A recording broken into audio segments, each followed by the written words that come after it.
Hello everyone, welcome to the Dandelion Economics series. Today's video will be on two main topics.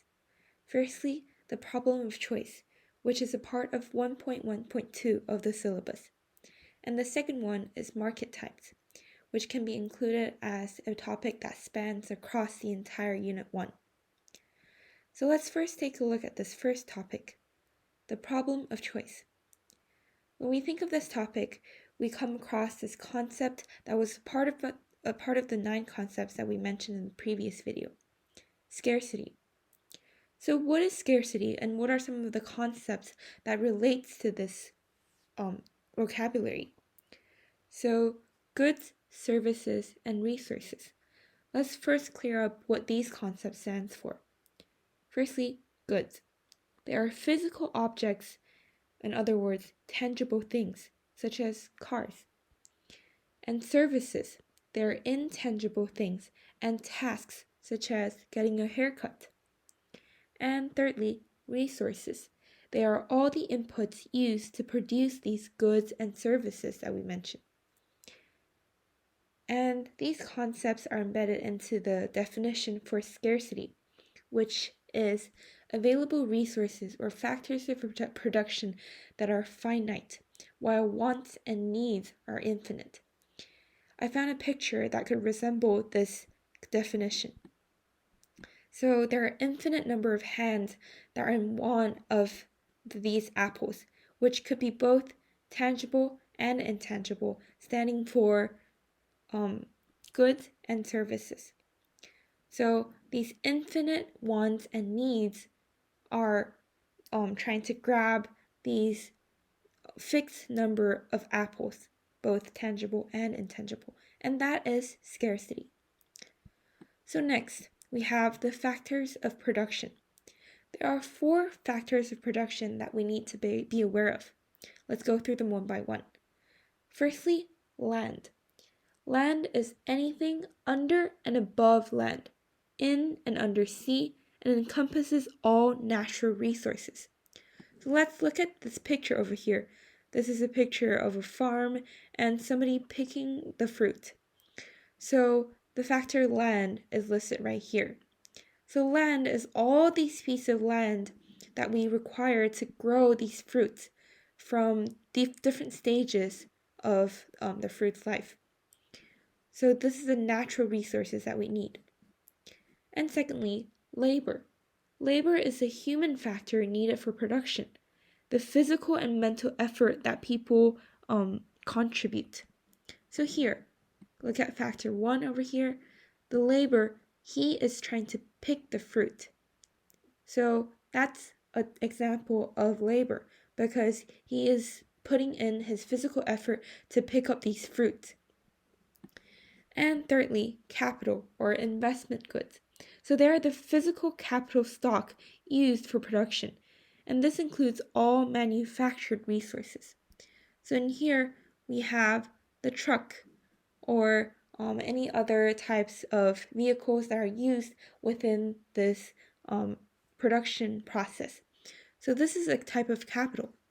And then we have entrepreneurship. So this is the ability to develop new businesses by organizing factors of production. So utilizing all 3, land, labor, and capital or investment goods, these entrepreneurs are able to come up with the business plan of owning or running this farm of this fruit, which is probably peaches. So this is entrepreneurship. And then we move on to an important concept, an extremely important one in scarcity, opportunity good or opportunity costs. So opportunity costs are the next best alternative that is given up when an economic decision is made. So what does this mean? It means what you give up to have something else. It can never be expressed in monetary terms. So it could be something, for example, when you go to college, you give up the opportunity to have a paid work, to own some wage for your family. So this is the type of opportunity good. It can be both tangible in the terms of money or goods, or it can be intangible in terms of the time that you give up. And we have two types of goods that we listed out here: economics good and free goods. What is the difference? Economics goods are those that are produced with scarce resources. So when there are scarce resources, we say that there is opportunity cost, because when resources are scarce, we always have to give up something to achieve what we want to achieve. And then next we have free goods. So these are goods that are not produced with scarce resources. In other words, they don't have an opportunity cost. So by explaining these two goods, we gain a better understanding of what scarcity and its connection with opportunity cost is.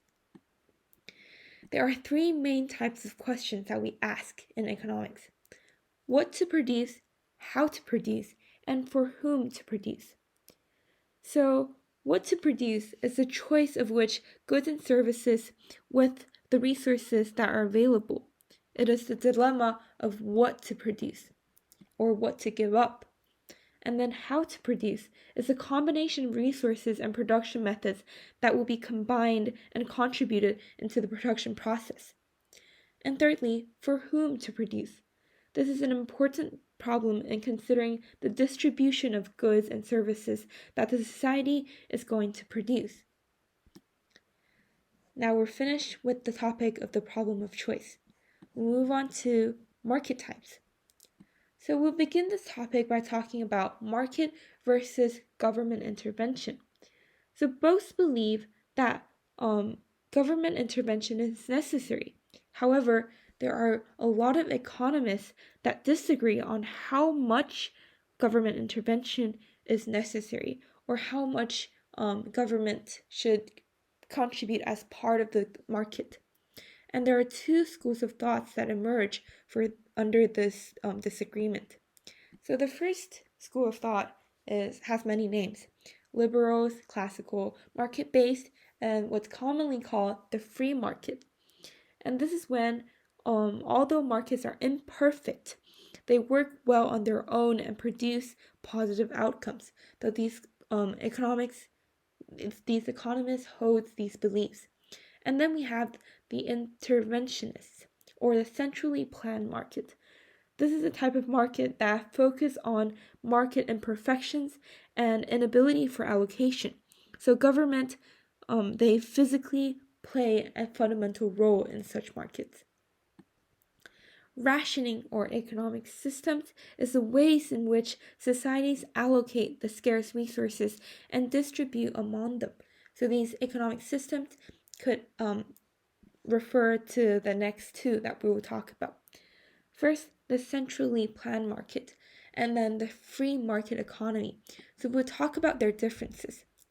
So what's a centrally planned economy? In a centrally planned economy, the decisions are made by the government, and there are no private properties. So the government decides what to produce and think about what is needed. And the government decides how and where people need to work. Government decides the distribution, and in most times, everyone is similarly paid. And then we have the free market economy, where there are privately owned resources. There are private firms and companies, and decisions are made solely by consumers and producers. So the consumers drive with demand, while firms are profit-driven. And then profit motivates such firms, and consumers' performances decides the proficiency and aims. And then the ones who pay are consumers, and they are the ones with highest income.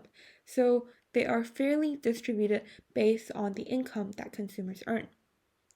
In the real world situation, such two systems that were mentioned above are both too extreme. In the real world, countries usually take the mixed economy form, which combines both of these economies. And that's what we call the market types. And that's all from Dandelion today. If you have any questions, please comment down below. And if you would like to stay tuned for further videos, please click subscribe. See you next time.